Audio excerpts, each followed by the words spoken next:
Hello everyone, নতুন একটা ভিডিওতে সকলকে স্বাগত জানাই। আজকে আমি মাটাবো মাটন রসা।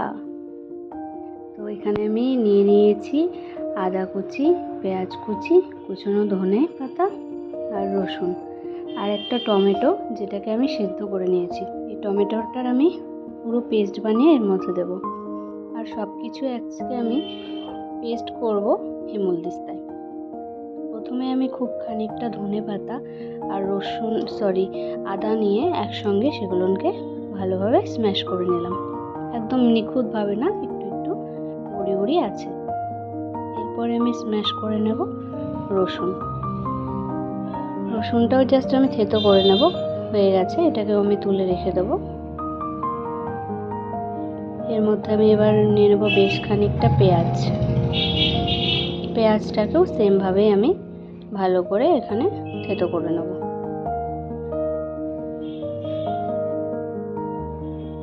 মিক্সিতে এক টেস্ট, হেমুলদিস্তায় এক টেস্ট, আর পাটাতে আরেক টেস্ট। তিনজনেরই তিন রকম স্বাদের বিশেষত্ব রয়েছে। তো আজকে আমি যেটা পেস্ট করছি টোটালি লোহার হেমুলদিস্তায়। টমেটোটাকে আমি একটুখানি কেটে কেটে নিচ্ছি, যদিও প্রয়োজন নেই, তবুও আমি একটুখানি কেটে নিলাম, কারণ এটা আগে থেকেই সেদ্ধ করা, তোমাদেরকে দেখানোর জন্য।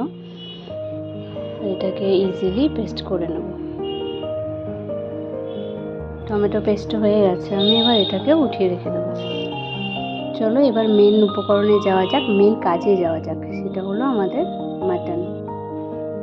মাটনে আমি দিয়েছি বেশ খানিকটা দই। টক দই দিয়ে ভালোভাবে মাটনটাকে আমি আগে ম্যারিনেট করে নেব। এর মধ্যে দেবো স্বাদ অনুপাত নুন, এটা জিরে গুঁড়ো,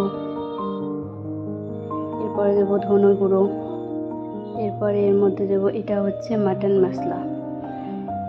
ওই মশলাটার মধ্যে জয়ফল, জয়িত্রী সব কিছু গুঁড়ো আছে। আর এটা দিয়ে দিচ্ছি আমি গরম মশলা গুঁড়ো, এটা হলো লাল লঙ্কার গুঁড়ো। এখানে আমি দিয়ে দিচ্ছি হিং। আর যে মশলাগুলো আমি পেস্ট করেছিলাম সেই মশলাগুলোও আমি প্রায় 4 ভাগের 3 ভাগটাই এর মধ্যে দিয়ে দেবো। সম্পূর্ণটা দিয়ে খুব ভালোভাবে এটাকে আমি মেখে নেব।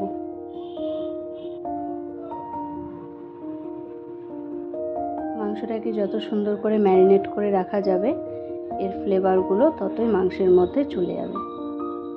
আর টক দই দিয়ে ম্যারিনেট করলে মাংসটা অনেকটা সফট হয় আর টেস্টও খুব সুন্দর হয়।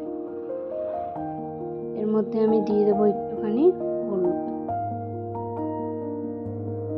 তবে মাটনের এরকম আরও একটা রেসিপি আমার জানা আছে, যেটাতে হলুদ লাগে না, সেটা আমি অন্য একদিন তোমাদের সাথে শেয়ার করব। এটা যেহেতু আমি মাটন রসা বানাচ্ছি, তো রসাতে আমাদের কালার দিতেই হবে, তার জন্য এর মধ্যে আমি হলুদ গুঁড়ো অ্যাড করে দিলাম।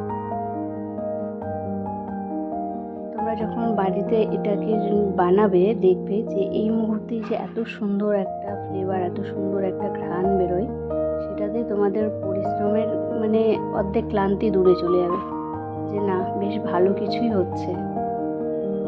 এটাকে আমি ম্যারিনেট করে রেখে দেবো। তোমরা যতক্ষণ সময় রাখতে পারো, আধ ঘন্টা 1 ঘন্টা রেখে দেবো। এরপরে আমি কড়াই দিয়ে দিচ্ছি সর্ষের তেল। এর মধ্যে আমি কেটে রাখা আলু ভেজে নেব। মাটনের থেকেও বেশি টেস্টি লাগে আমার কাছে, তো আলু তো মিস করাই যাবে না। আলুটাকে আমি এখানে হলুদ দিয়ে লাল লাল করে ভেজে নিয়েছি। এবার ওটাকে আমি উঠিয়ে নিয়ে ওই তেলের মধ্যে দিয়ে দেবো তেজপাতা আর গোটা গরম মশলা। ফোড়নে দিয়ে দিচ্ছি বেশ খানিকটা কাঁচা লঙ্কা, কারণ আমি গুঁড়ো মশলা খুব অল্প দিয়েছি, সেই জন্য আমি বেশি করে কাঁচা লঙ্কা দিয়ে দেবো। তারপরে আমি এর মধ্যে দিয়ে দিলাম কুচনো পেঁয়াজ। এটাকে আমি ততক্ষণ একটুখানি ভেজে নেবো যতক্ষণ না পেঁয়াজটা একটু হালকা সফট হয়ে যায়। তারপরে যে আমার বাটা মশলা বাকিটুকু যেটুকু ছিল, সেগুলো এর মধ্যে আমি অ্যাড করে দিলাম। কত সুন্দর ভাজা হয়ে যাচ্ছে দেখো, আর এত সুন্দর একটা অপূর্ব সেন্ট বেরিয়েছে, বলার মতো না। এর মধ্যে আমি দিয়ে দিলাম হলুদ আর জিরে গুঁড়ো। এটা হচ্ছে চিকেন কারি মশলা, তোমরা স্কিপ করতে পারো, কিন্তু আমি একটুখানি দিয়ে দিলাম।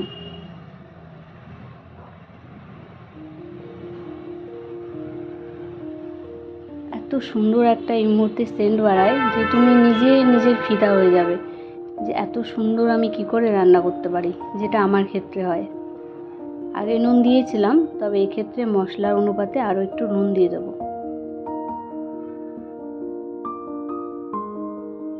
মশলা আমার ভাজা হয়ে গেছে। এই মুহূর্তে আমি ম্যারিনেট করা মাটনটা এর মধ্যে দিয়ে দেবো। মাটনটা মনে হচ্ছে এখনই যেরকম পরিমাণ সেন্ট বেরিয়েছে, শুধু যদি সেদ্ধ করা থাকতো তো এরকমটাই খেলেই মনে হচ্ছে খেয়ে নিতাম, কিন্তু এটা সেদ্ধ করা নেই। তো এটাকে আমাকে এখন ভালো মতো কষিয়ে নিতে হবে। পুরো মশলাটা আমি এখন বেশ ভালোভাবে কষাবো। দেখো সাইড থেকে প্রচুর তেল বেরিয়ে আসছে, তো তেলটার মধ্যে আমি এটাকে কষাতে থাকবো।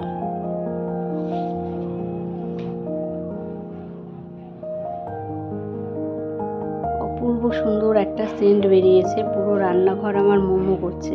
সিরিয়াসলি আজকের মতো মাটনের টেস্ট হয়তো কোনোদিনই বা এত সুন্দর গন্ধ কোনোদিনই বেরোয়নি। এবার মাটনটাকে তো কষানোর পরে মাটনটা আমাদের সেদ্ধ হওয়া বাকি। মাটনটা যতটা সফট হবে আমাদের মাটন খেতে তত বেশি ভালো লাগবে। তো মাটনটাকে একদম সফট করবার জন্য এর মধ্যে আমরা দিয়ে দেব পরিমাণ মতো জল। যে মিক্সচারটা আমরা রেখেছিলাম, মানে মাটনটাকে আমরা যেটার মধ্যে ম্যারিনেট করে রেখেছিলাম তার মধ্যে জল নিয়ে সেগুলো গুলিয়ে আমরা এর মধ্যে দিয়ে দেব। বেশ খানিকটা জল দিয়ে দেবো এর মধ্যে আমরা, দিয়ে এটাকে আমি পুরো দমে রেখে দেবো, মানে পুরো একদম ঢাকা দিয়ে দেবো যতক্ষণ না আমার মাটন একদম সফট হয়ে যায়। এর মধ্যে আমি দিয়ে দিলাম ভেজে রাখা আলু। এবার এটাকে আমি ঢাকনা দিয়ে প্রায় 30 থেকে 45 মিনিট মতো মিডিয়াম টু লো হিটে সেদ্ধ করে নেব। আমার মাটন প্রায় সফট হয়ে এসছে, তবে আলুটা আমার একদম সফট হয়ে গেছে। এই অবস্থায় একটু মাতব্বরিটা কম করার চেষ্টা করব, নয়তো আমার আলুগুলো সব ভেঙে গলে এর মধ্যে একাকার হয়ে যাবে। তো আমি একটু করেছি কি বুদ্ধি করে, মাটন থেকে আলুগুলো আমি তুলে নিয়ে রেখে দিয়েছি। আলুটাকে আমি সাইডে রেখে দিয়েছি, কারণ আলু আমার পুরোটা সফট হয়ে গেছে, এর মধ্যে থাকলে ভেঙে চুরে একাকার হয়ে যাবে। এই অবস্থায় আমি মাটনটাকে আরও ভালোভাবে ফুটিয়ে নেব। যত বেশি মাটন ফোটাবে তত টেস্টি হবে। এর মধ্যে আমি লাস্টে অ্যাড করে দিয়েছি গুঁড়ো মশলা, তারপরে আমি আলুগুলোও অ্যাড করে দিয়েছি। ব্যাস রেডি, আমাদের মাটন রসা একদম রেডি টু ইট। চলো এবার সার্ভ করে দেওয়া যাক। মাটন আমাদের একদম রেডি। রাতের ডিনারে গরম গরম মাটন রসা আর সঙ্গে ঝুরঝুরে সাদা ভাত। বাঙালির কাছে আর কি চাই, ভাত আর মাংসের তরকারি, আর কি চাই, পারফেক্ট একটা ডিনার। মাটনটা সত্যি বলছি এত টেস্টি হয়েছিল, আর মাটনগুলো এতটাই সফট ছিল যে কষ্ট করে সেটাকে টেনে হিঁচড়ে ছিঁড়তে হচ্ছিল না, আপনা আপনিই ছিঁড়ে যাচ্ছিল। আর গ্রেভির কথা তো অতুলনীয়, যাকে বলে অতুলনীয়। সানডে হলে আমাদের প্রায়ই প্রত্যেক বাড়িতে মাটন চলে, তো তোমরা একবার এই রেসিপিটা ট্রাই করতে পারো। আই এম শিওর যে তোমাদেরকে ভীষণ ভালো লাগবে। চমক লাগিয়ে দাও বাড়িতে, বলো তাদেরকে দেখো কত সুন্দর রান্না আমি করতে পারি। এবার খাওয়ার পালা, রাতে চলো খেয়ে নিই ভাত দিয়ে গরম গরম মাটন রসা। তোমাদেরকে দেখার জন্য আমি ভিডিও আরেকটাও বানিয়েছি, তোমরা দেখো মাটনটা ঠিক কতটা সফট হয়েছে, কতটা একটুখানি টানলেই ছিঁড়ে যাচ্ছে, আর ভেতরেও পুরো গ্রেভিটা এত সুন্দরভাবে গেছে যে পুরো ফ্লেভার পাওয়া যাচ্ছে। থ্যাংক ইউ সবাইকে, টাটা, লাভ ইউ।